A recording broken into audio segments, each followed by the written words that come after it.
think if you asked 100 people, hey, would you like to be healthy or healthier? I don't think anybody would turn around and say, no, that's not me. I don't want to do that. We all know how important it is, especially for longevity, just feeling the best you can feel in this lifetime. And part of that is the healthy lifestyle. It's a mindset. It's things you got to do. But once you put them in place, many say it's easier once you kind of figure that out. He helps people figure that out. He's got a great wellness center down in Largo, Florida. And creating change is the name of his business. And that's what he's doing all the time, creating very positive changes. We're going to talk with Mark Hayward again about those healthy lifestyles. Hey, Mark. Hey Steve, how are you? Very well, very well. It's good to have you back with us today. This is just a piece of what you offer at this center. And we are going to center today on the health coaching that you offer, and that lays in with the healthy lifestyle that we all should adopt. So where should we begin with this today? Well, the health coach is kind of umbrella service that I offer. I kind of implement it within all the other facets of at the center, but it is a separate thing as well. It's a little bit of confusing to a lot of people. Uh, so I'll just basically outline it as best I can. The usual popular place you'll see a health coach is in the corporate setting. The corporation will, it's kind of a go-between the health insurance companies and the corporation. They'll set up a contract with a coach that'll come in and it'll advise and work with their employees to get them on track to a healthy lifestyle. The idea is it's an incentive. Insurance give kickbacks Hmm. because we're spending less money because people are getting less sick. They're not developing serious chronic illness, or they're getting themselves out of chronic conditions. But in my setting, what let me just back up a minute and define a little bit what a health coach is. What we do basically is kind of a meeting would be set up to be four things. The first thing we do is assess. We do just a basic assessment. We take vital readings, right? And then we do what's called a HRA, a health risk assessment, where we take into account their lifestyle, the present lifestyle conditions they might be dealing with, family history. We basically come up with a health risk assessment. Like, where are you heading to? Hmm. And that gives us, it helps out with our goal settings. And then the plan is kind of the meat and the potatoes. What's the plan? Where's our goal and how do we make a plan to get there? And then the final thing is the follow up, the accountability thing. And I like to call it a soft accountability. But basically, what a health coach really does is it's a very, we lean very heavy on communication skills. Um, our probably our most important job is to help the client identify obstacles that are keeping them from attaining their goals. Most people know what they need to do. We are trained and we know very specifically the points for a healthy lifestyle. So we have a little more depth to our information than the average person, but most people have a general idea of what they need to do and what to implement in their life to lead a healthy lifestyle, right? But it's that initial hump of creating a habit. And the study suggests that it takes about 6 months to to be doing something on a regular basis, excuse me, for it to become a habit. So 6 months seems like a drop in the bucket, but it's a long time for people to make changes, especially if they're radical changes to their lifestyle. So that's what a health coach does. That's really primarily our job, is to help them get through that initial hump. Once you get through that initial hump, it should be smooth sailings, and then it's kind of a maintenance, when things kind of fall off the rails a little bit, then they reach back out to their health coach. But how do we do that is how we get the client to identify what's keeping them from maintaining that good healthy habits, and then kind of getting them to flesh out a plan, because it's ultimately has to come from the client. there's a difference between in the health coach world. There's a definition that we have to stand firm by. We're not advising, we're coaching. And I think that's a very important distinction. You know, you can get advice from anybody, right? You can advise yourself, and anybody down the street will want to advise you. But coaching is different. Coaching, it creates a more of an intrinsic development of a plan. When it comes from within, you're more likely to stick to it. It means more to you. You're a little more motivated. You're more inspired when it comes from within. And when you can figure out what's keeping you from this, when we can help you come up with the obstacles that are in your way, and then you're able to implement it in your own plan that we kind of help structure with you, that's where that seems to be the most beneficial and most effective way of getting people to make those critical lifestyle changes. So yeah, that's pretty much what a health coach does. So the blocks that are up there for some of us, I'm going to go a little deeper here. Um, do you think that some people, well, just like you said, we all know we need to stay healthy. We all know that we should be exercising. I don't think, if you asked anybody, that would be a surprise. Oh, I had no idea I need to work out. I had no idea I have to stay active. But do you feel that some of us feel that we don't deserve it, or we feel guilty about taking care of ourselves, and then sometimes that holds us back? We may jump into a fitness program, and then we ease back, but we don't even know why we're doing it. Do you think that that's a block for some? Wow, you really did go deep, Steve. Yes, I lived it. That's why. that is a very deep programming, self-worth. It's Yeah. definitely there's quite often that's an obstacle. And getting to that understanding, that would be a really, I wouldn't say a typical, it may be slightly challenging client when I identify that. And part of what we do is asking very specific questions to pull things out. And Sure. that we pull out. Um, and that's a whole nother service, so to speak, to uncover that and process through that. And there's a good chance that it's just not affecting them, their inability to develop a healthy lifestyle. It's probably affecting every facet of their life. Point. So that's a very simple, but absolutely, people who suffer from a very low self-worth identity of themselves will sabotage a lot of things that are beneficial for them.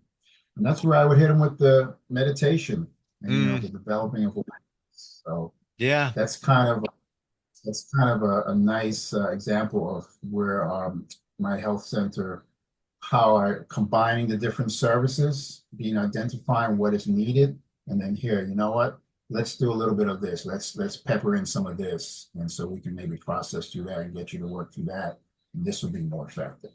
So, really, really And that's great what question. that's what makes you different, that you also have an understanding of the mind and how this all works. It's not just the physical aspect. I had a conversation just last night with somebody, and we were talking about getting back to the gym and how, we kind of derailed there a little bit.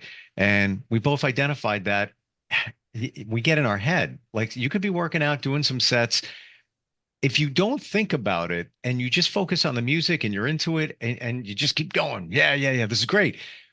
It's all good. Then or you start thinking about it, getting in your head. Well, I don't know if I could do another set. I don't know if and all that starts getting in the way, and then you leave 20 minutes later. and and I lived it too. There was 5 years ago. I remember going to the gym. It's a brand new gym, beautiful. It's literally right next door to where I am here now. So convenient. There's no excuse.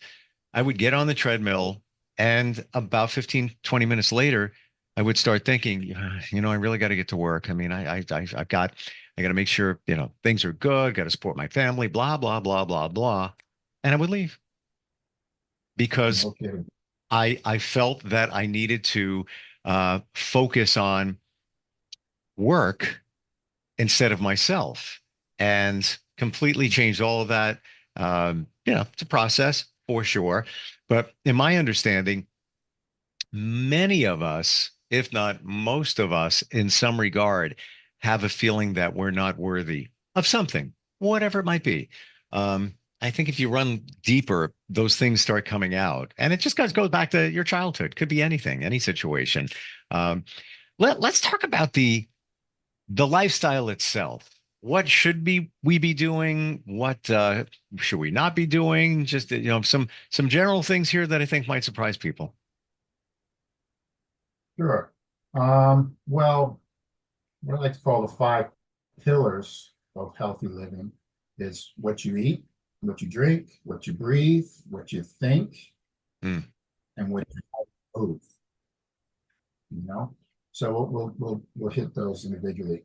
Um, and it's kind of tough to put it all in priority. We can make a judgment call on that, but like you mentioned earlier, there's no real separation between the body and mind. It just isn't, Hmm. you know. Everything is interchanged, right? So I think it's important for people to understand that it's always a package deal. There's no one-two thing that you can do and it's going to make everything good. You got to be accepting for everything that comes with that package, and you have to involve yourself with it on some level, right? And things can change. The priority can change, things shift, the different needs shift at different times of the day. So even though the package is the same, sometimes you need a little more of this, sometimes you need a little less, but getting a little ahead of ourselves. So what you eat, we really want to be eating whole foods. We live in a world where there's so much manufacturing of our foods, and Hmm. it's really unhealthy. So just a short story, whole food diet, organic, of course. There's so much pesticides out there. There's so much adulteration in our food. So your best chances are getting organic. Sorry, but it is. Even the organic ones are not totally clean. So what does that tell you? You want to get organic if you can. Growing your own food is a good idea. That's food, right? Drinking, we want to be drinking plenty of water. We don't have to be gouging gallons of water, but we just don't want to not be drinking water. And you want your water to be clean. I live in Florida. Our tap water is really not good. You got to have a filtering system of some kind. Hmm. Natural spring water is the best because it has all the natural elements in it, but that should be filtered too because of the contamination. So, and when it comes to drinking, it's more like what you shouldn't drink. Water is really, is our liquid. That's what we should be drinking. So anything on top of that, you got to really question and you got to be aware. What else am I drinking? We're talking sodas, alcohol, excessive coffee. You can really throw a whole health plan out with what you drink. Hmm. People need to understand. Read some labels when it comes to your food to become a very avid label reader. Know what you're putting in your body because that's what's going ultimately is going to make your body. That's the fuel for creating your cells. So that's pretty important stuff. Okay. Can we dig What in you for on the food thing here? Because I this changes. I always hear different things. Protein. How much daily protein should you be eating? Yeah, that does keep changing. It does. I will just tell you this: protein is very important, right? It's the foundation for cell building. It's very important that we have protein, on a daily basis. I don't like to delve too much in how much because the studies keep changing, right? So if somebody says, please give me a number, this is what I take. I say a lot of studies or a lot of advisors out there will say your body weight in grams. That's a lot of protein. So let's say Hmm. you weigh, 150 pounds, they're saying 150 grams of protein. Well, that's kind of on the low end. But the average person is 150 to 200 pounds, right? So that's up to 200 grams of protein. Ah, That's a lot of protein. So I like yeah. to say, I know, because there's studies out there to say too much protein is not good for you. You know, it's all about finding that happy medium. So I I I just stress get protein, get protein. There's so many studies, like there's no question it's important that we're eating good quality protein. You get that from a lot of good food sources, right? Um, so generally what I say is get at least half of your body weight in grams of protein a day. Gotcha. Okay. That's Okay. still, I think that would shock a lot of us to hear, that amount. Difficult to do. It's not difficult to do. I mean, there's I, some I, high protein, you know, I mean, good quality breastfed meat, it's got a lot of protein. Eggs, it's a lot of protein. Fish, a yeah, lot of protein. If you're yeah. vegetarian, you got to pound the nuts and the beans, if you're a vegetarian. Um, but it's not difficult to do. Of course, we have protein shakes too. Make sure you got a clean one. Those things can be all gummed up and cause all kinds of stuff. So yeah. I, I'm just at the point I need to buy more protein powder. So, um, most of them are whey protein powder. Do you feel that that's okay in moderation? If you're eating, a lot of dairy, if you have the whey protein powder, then you have cheese, then you have, another milk product, going to be too much. But in general, or would you say, yeah, whey protein powder? No, might want to try this instead. What are your thoughts? There are some known benefits to whey. Personally, I don't. It's a dairy product. Dairy is high on the list of food sensitivities, so I don't recommend whey proteins to my clients.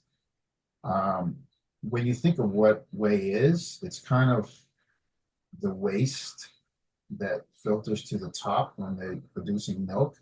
It's some waste product. And they go, oh, what can we do with this? And they started developing the market of whey proteins. Hmm, So there are some benefits to it. It's a high level of protein, so you're getting a good bang for your buck. But personally, the fact that it's a dairy product, and I do eat dairy, I eat butter and cheese, but I try to limit that as much as possible. And sometimes I completely eliminate it just to kind of clean out. So there's so many other options out there that personally I do not gotcha. do Yeah. whey. But The reason I asked that was years ago, I was talking with somebody about, diets and things like that. And I'm big on protein. Even my friends make fun of me. Boy, it doesn't have enough protein in it, huh? I believe it's important, just like you said. And he looked at my diet. He goes, like, dude, you whey protein powder, then you're having yogurt, then you've got cheese going in one day. And I'm like, I didn't even realize how many dairy products I was consuming. So you gotta, this is why you're here. Things like that. I'll put it up for sure. Yeah. Hmm. All right. All So, right, so we hit food, drink, think. Think is huge. The mind controls everything. yeah, You can literally think your way to wellness, and vice versa. You can think your well to the hospital bed. Think your way to the hospital bed. So your thoughts and feelings are huge. So being able to manage that, being able to be a proficient mind manager is crucial for healthy living. Okay, we could talk about that for 3 hours. sure. Um, yeah, what's a move? How you move? That's an umbrella term for basically physical activity, and because there's so many different choices there, um, and it's crucial that you're doing multiple different styles of physical activity. Weight resistance training is high on the list. Some form of cardio, walking, jogging, bicycling, swimming is pretty important. Intensive workouts are very important, especially as we age. Making sure you're doing some high intensity movements, you're sweating. So Mhm. there's different ways of moving, mobility work, stretching. So moving is, and how you move and how consistently you are moving. You for sure not moving is not on the healthy lifestyle list. So those are in my opinion, not just my opinion, the five pillars of healthy living. Sure. Hey, I detect from you All on right, the Steve, we movement. left out. All right, we left one out. Air, Sure. breathe. What you Mm, breathe? That is becoming more and more crucial. 50 years ago, what are you talking about? Breathe good air. Well, we just don't breathe good air anymore, especially indoor. So getting outside, getting some fresh air, some work, people work in places that are just air quality is terrible. Mold is a very bad issue that, we seem to be dealing with more and more. I'm here in Florida. You can't go anywhere without some mold flying around. So having some sort of air purifier, good quality air purifier in your indoors is important. Getting fresh, clean air is important. So what you breathe mm. is crucial too, and not smoking, of course, not breathing in smoke.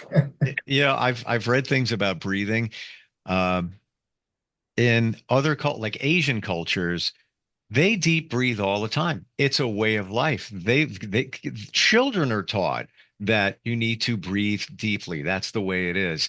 Here in the United States, short breaths. If you just check yourself during the day, I find many times like I'm not taking a deep breath. And oh my gosh, how great it feels after like 30 seconds. It's like literally a reset button. Yeah, yeah, that's a whole nother area of breathing. Everything starts with the breath. It's the first thing we do and the last thing we do, right? Interesting. It can lead to short, shallow breathing. Restricted breathing leads to illnesses, no question. There's no question about it. So deep breathing is important.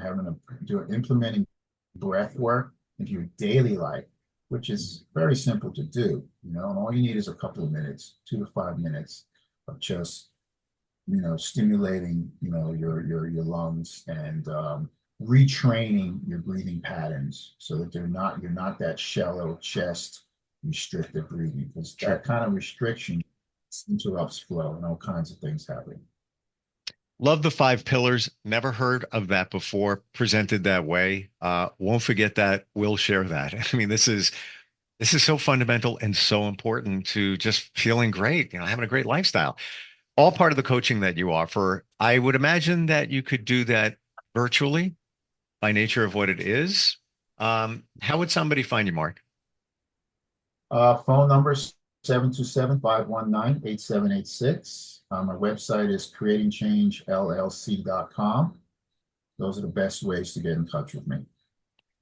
Great having you here. Love your style. I really do. It's you're low key, but you're not.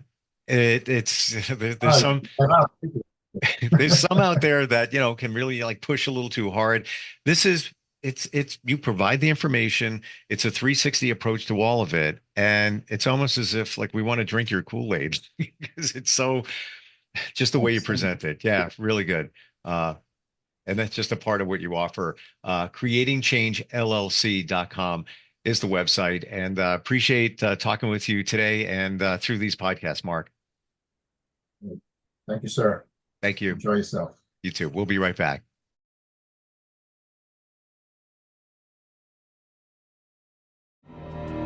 For nearly 2,000 severely injured veterans, everyday life has become filled with barriers. Day-to-day simple tasks can become pretty daunting. I have to carry my chair up 2 flights of steps or have somebody do it for me. What scares me the most is just the falling. When I'm struggling with my house, I think, to have that one great barrier just knocked down, it's crucial. Home for Our Troops is a wonderful nonprofit that builds a mortgage-free, fully adaptive, handicap-accessible house. And there's no catch. It'll be our very first home that we've ever owned. This is a game changer. This is where your life begins again. We need you to join us in completing this important mission. Please visit hfotusa.org and help build homes and rebuild lives. Because of you, everything's going to be okay.